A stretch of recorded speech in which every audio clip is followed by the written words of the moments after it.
தண்டை நிமிர்த்தி மூச்சை வெளிவிடும் போது வயிற்றுப் பகுதி சுருங்கி மார்பு சுருங்குவதை கவனிப்பதே இதன் செயல்முறையின் இரகசியமாகும்.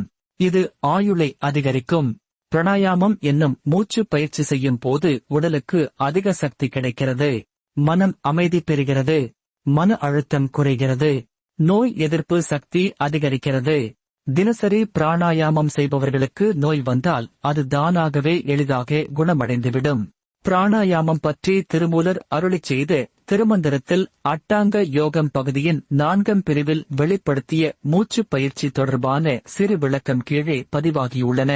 யோகத்தின் 4வது அங்கம் பிராணாயாமம் என குறிப்பிடப்படுகிறது. இதனை அடிக்கடி பிராணாயாம யோகத்துடன் பயில வேண்டும். மூச்சை கட்டுப்படுத்துவதன் மூலம் மனதின் சக்தியை கட்டுப்படுத்த முடியும் என கூறப்படுகிறது. பிராணாயாமம் என்னும் சொல் சமஸ்கிருத சொற்களான பிராணா மற்றும் ஆயமா ஆகியவற்றை